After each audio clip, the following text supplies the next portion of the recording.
Hi, and welcome back to LW Pharmacy School channel. Today we're going to talk about PTCB questions part two. So I did the first part, got so many people excited, and kind of got some feedback from you guys saying that you wanted a part two and you wanted more and more and more. So here's your more and more and more, okay? And so we're gonna jump right into it. Hopefully you guys have watched the part one video. If you haven't watched part one of this video, you need to go and look on my page. I'm also going to drop the link below so that way you can look at that part and make sure that you watch it first. But this is part two, and this one is going to be pretty much what you guys requested. I've gotten some phone calls from some of my friends who are like, can you do a part two of this video and keep it going for the PTCB review questions? So here you have it. I'm getting ready to give you 10 PTCB questions plus a bonus question, something you don't want to miss. Tell your mom, tell your cousin, tell your brother, tell your uncle, tag somebody, send this video to somebody, share it with somebody. Don't be selfish. If you have not hit the subscribe button, be sure to subscribe to our channel and ring the bell for notifications, okay? The first question we're going to go over is medication dosage form. It says, which of the following medications may not be crushed? You have to remember that enteric coating tablets should not be crushed. Enteric coating tablets, and I have it down here at the bottom. Enteric coating tablets, okay? Enteric coating tablets is aimed to prevent the formations from gastric fluids in the stomach and release the drug components in the intestinal region. So it bypasses the stomach and it goes and it deals with the intestines, okay? For that reason alone, we do not want to crush it. Enteric coating, okay? Which one do you think the answer would be? Let's look at enteric coating. Let's look at anything, one of these answer choices, and see if we can get some type of relationship here. The answer is A. If you picked A, you are right, okay? You see the EC here and then the EC there, enteric coating. And then if we took out the CO, we would have ETR, which is all in here. And so hopefully, you can see the relationship there. But medication dosage form that should not be crushed is enteric coating, okay? The next one, non-sterile compounding. What type of measuring device should be used to measure 3 mLs of a liquid for compounding? Is it a 5 ml beaker? Is it a 10 ml graduate? Is it a 2 ml? Is it 10 ml cylinder graduate? Okay. Think about what is most common. What have you seen before? What are you used to seeing? Some of us are trying to make this thing so hard that we're not even thinking about what we've seen in science when we was in science. Y'all took IPC. Y'all took biology and chemistry in high school. You know that you saw the graduate cylinder, okay? And for that reason alone, the answer is D, okay? Graduate cylinder measures this type of liquid, and it's a very common device that is used inside the pharmacy. Non-sterile repackaging. A pharmacy technician repacks both solid dosage forms into a unit dose package. What expiration date will appear on the packages? Okay, this is an example of unit dose. It doesn't have to be, it's not the real deal, but it's an example. Would it be 3 months? Would it be 6 months? 50% of the label expiration date to a maximum of 1 year, or is it the original expiration date on the bulk solid? You know that it should not be the original expiration date because you just repackaged it, okay? It shouldn't be 3 months. It shouldn't be 6 months. 6 months can be a little tricky. But it should be C, 50% of label expiration date to a maximum of 1 year. Remember, the reason why this answer would not be D is because anytime you repackage something, you take it out of its original container, you then give it a new expiration date or beyond use date, right? And so, like, let's say you made a recipe. I always use this analogy. You made a recipe with some chicken. You bought it from HEB, my favorite store. You buy it from HEB, and the chicken says use or freeze by November 15th. Okay. You don't use, you cook the chicken, you might fry the chicken, whatever you do with it, and you do it tonight. Is that chicken still gonna be good until November 15th? No, because you repackaged it. You took it out of its original container and you may have either cooked it, and then once you cooked it, it became a different, piece of chicken. It's not the same chicken that you bought. And so because of that, it's not going to be good till November 15th. So you have to give it a new date, okay? And so it has to be within the expiration date of what the manufacturer already has, okay? It needs to be 6 months or 1/4 of the manufacturer's expiration date, whichever is less. And it cannot be longer than a year, okay? A maximum of 1 year as long as the drug does not exceed the safety margin of the drug manufacturer. That is something that you want to remember. Non-sterile compounding and non-sterile repackaging can be pretty serious, okay? This could also be used in sterile environments as well. So you want to make sure that you are following along. Injectable medications. How many 100 milligram tablets will be needed to make 1/2 liter of 1 to 250 solution? How many 100 milligram tablets will be needed to make 1/2 liter of a 1 to 250 solution? Let me tell you what you need to underline or what you need to write down. 100 milligram tablets, we're going to use that. We're going to use 1/2 liter. And if you don't know what 1/2 liter is, that's going to be a problem when you take your test, because they will have questions like this and you have to automatically know that 1/2 liter is 500 ml. And then we have the 1 to 250 ratio. We're going to put the X over 500 equals the 1 over 250. The 1 over 250 already comes together, okay? And then we're going to put the X over the half. 1/2 translates into 500 milliliters. Crisscross multiply. 500 times 1 is 500.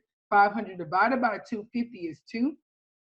Okay. You also had to know that 1 to 250 means that we have 1,000 grams to 250 micrograms. Sorry, 250 milligrams. Okay. And so for that reason alone, you had to know that this was 1 gram and you had to convert it. Okay.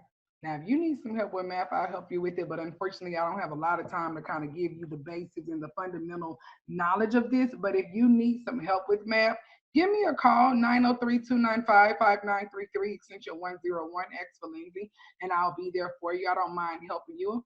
I work with individuals all around the world all the time. If this video is helping you, give us a thumbs up and subscribe to our channel, okay?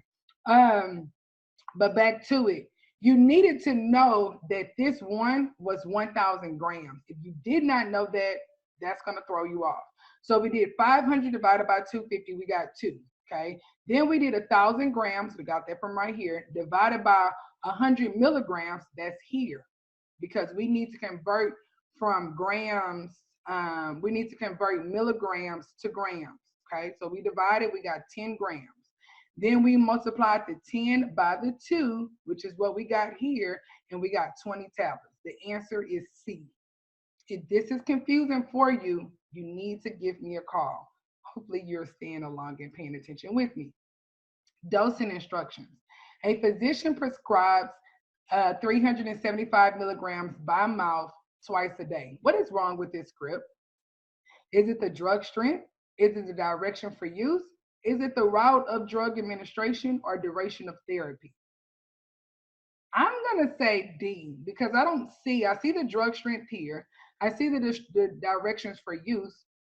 And then I see the route of drug administration, which is by mouth, directions for use, but I don't see how long this person is taking this medication. Okay. That's something you want to pay attention to. You want to make sure that you are certain that the patient has the drug therapy, how long, 10 days, 14 days, 5 days, 3 days, okay? Flow rate calculations.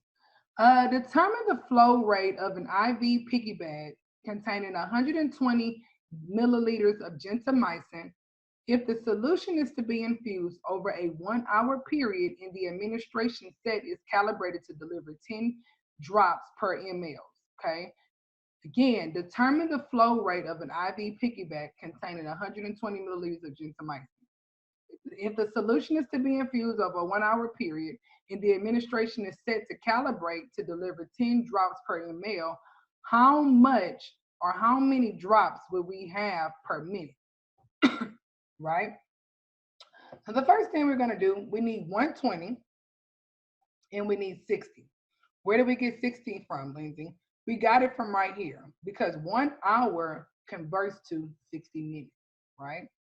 So we're gonna take the 120 mLs divided by 60 minutes and we're gonna get 2. Once we get that 2, we bring the 2 down. We have the 10 drops per ml. So we're gonna have that here. And the answer, and I'm sorry, I have minutes here, but it should have been 10 drops per ml. And that would have given us 20 drops per minute. 20 drops per minute. 120 divided by 6 equals 2. 2 times 10. Then it gives us 20 drops per minute. The formula for rate of infusion is below, it's right here. Rate of infusion formula is listed right here, okay? Business math, oh my God. Now I've had some people who've had some issues with this particular one, but I love business math. This is something that is really fun for me. By the way, on this video, you're gonna see a lot of math, and you're also gonna see some sterile and non-sterile compounder, and then you'll see some information usage and system analysis that is on the blueprint that a lot of people have not covered. If this video is helping you, please give this video a thumbs up, subscribe to our channel, and ring the bell for notification if we are helping you, okay? Excuse me, guys. A compounded prescription requires using 12 capsules costing $30 for 50 capsules, and 120 grams of an ointment base costing $7.50 per pound. If a $5 dispensing fee is included, how much should the patient be charged? The first thing we want to do to solve this problem, there's a couple of steps here, okay? The first thing we want to do to solve this problem is we want to look at how much does it cost for the capsules, okay? It says we need 12 capsules that cost $30, but that's $30 for 50 capsules. We don't need all 50, so we're not gonna pay $30. We only need 12. So in order to find out how much we would pay for 12, we first need to find out how much does 1 capsule cost, right? So we do 30 divided by 50. 30 divided by 50, that gives us 60 cents. So now we know that each individual capsule costs 60 cents, okay? Then we go and we do 60 times 12. Why are we doing it times 12? Because we only need 12 capsules. We find out that that's $7.20. So now we've learned how much our capsules are gonna cost for 12, right? So $7.20.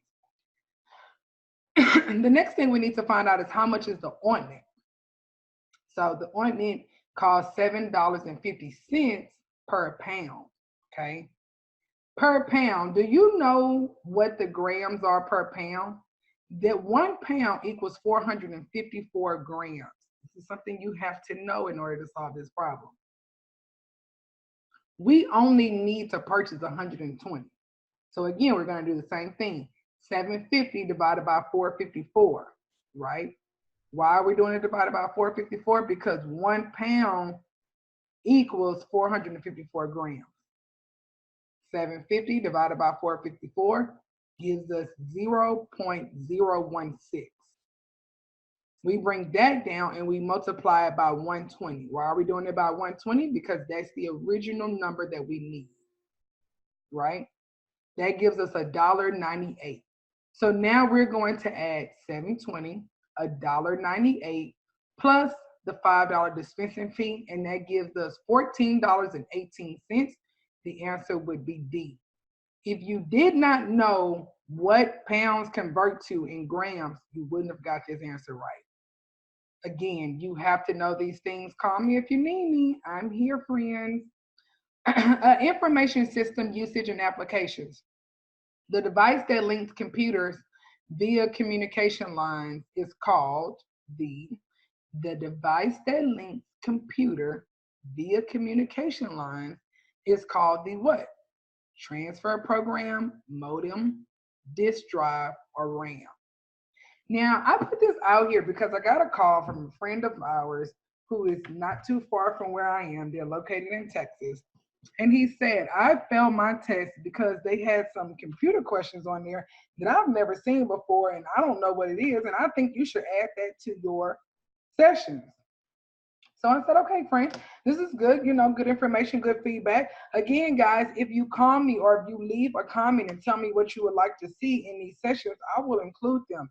These are your sessions. I am doing this to help you pass. I'm not doing this for any other reason. So if you call me or if you message me or if you drop a comment below in this video and you say, Lindsay, this is what I need, I'm going to make it happen. So he called me, I think it was last week. And he said this is what he wanted to see, and so here you have it, friend. I hope you're watching because I'm dropping these computer questions in here just for you and for your friends, because I know if you have this question, somebody else has the same question. The answer is modem. Okay, modem is what sends the communication lines to the computer. Okay, modem. Next one.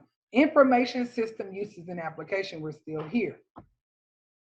The computer program used for dispensing medication in the pharmacy setting, referred to as, is it the hardware? Excuse me, guys. Mediumware, software, or modem? It's the software. The software is what the pharmacy used in order to put all of the information into the computer for the patient. We build through the software. We type up the script. Everything that we need is in the software. Okay, not the hardware, not the mediumware, not the modem, but the software. Hopefully, this is helping you. Information system uses and application. We're still here. Goal, policies, and procedures in mission statements are all examples of, what is it? What is it? Strategic planning. Ding, ding, ding, ding, ding, ding, ding. Oh my God, you guys are super amazing and very smart, might I add. Strategic planning would be the correct answer.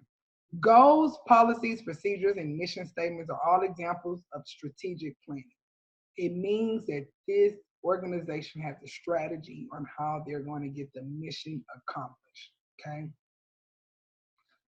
Some of us are going into the pharmacy and preparing for this exam, thinking that it needs to be all about prescription pills and top 200 drugs and calculations and the drug laws, and they're forgetting this piece right here.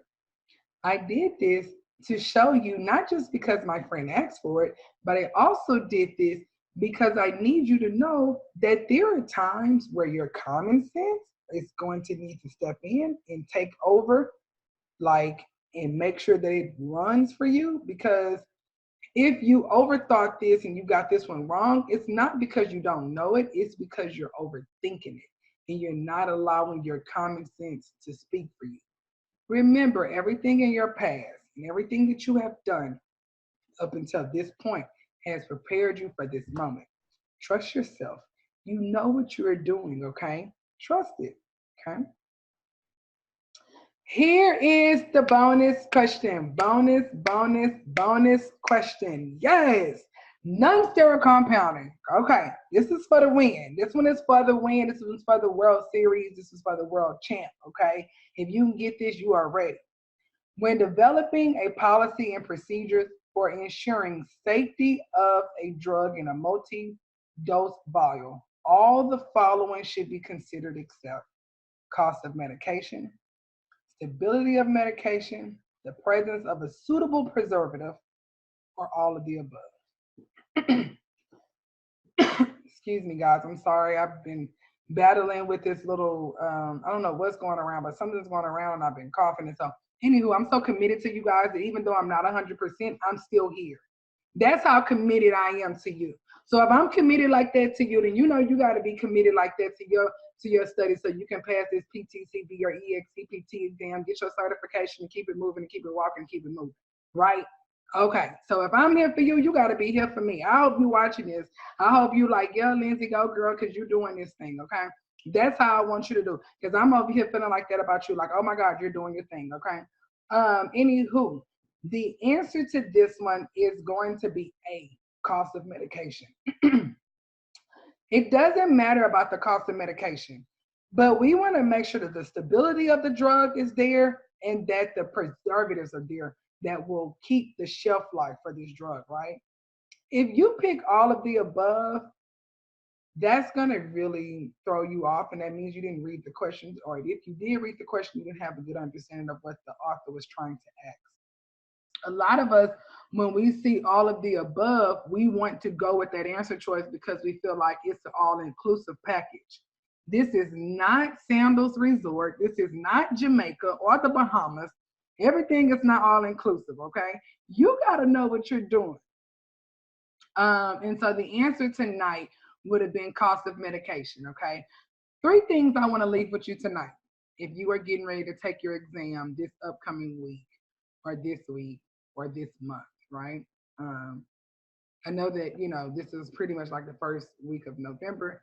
Thursday ends October and Friday starts November. So if you're taking your exam October or November, you need to hear these things. When you go in there, the first 30 to 45 minutes of this exam, you need to boost your confidence. You need to boost your confidence. How do I boost my confidence, Nancy? That means that you only answer questions that you know. When you sit down and you take your exam, you go through a question, you go through your questions and you answer questions that you know, okay? For the first 45 minutes at least. You give yourself 15 seconds. If you don't know that answer within 15 seconds, you move on to the next one. And if you get to the next one and you don't know the answer in 15 seconds, you move on to the next one. And if you get to the next one and you don't know the answer within 15 seconds, you move on to the what? To the next one. And we're going to keep on moving on to the next one until we find a question that we know the answer to for sure. And this is so important for you for at least the first 45 minutes of your test, okay? Then once you go through it the first time and you go through all of them, you're like, okay, I knew 40 questions. I answered. Then you go back through it again and you look and you're like, okay, I know the answer to this one, right? And you answer all of them, all the ones you know. Then you got to go back a third time. And maybe you might have to go back a fifth time. That's fine. But only answer the questions that you know. Do not get stuck on questions that you do not know the answer to. That is a trick to trick up your brain and to make the brain stop and begin to feel defeated.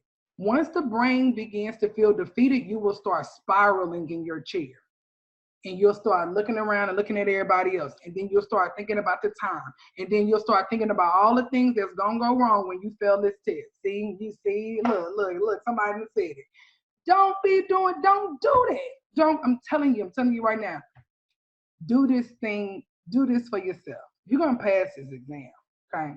I'm going to help you pass this test. I told you that before, so you're going to pass this exam. What you want to do in that first 30 to 45 minutes, we only dealing with stuff that we know. So that means if we know every other answer, that's the one we're going to answer.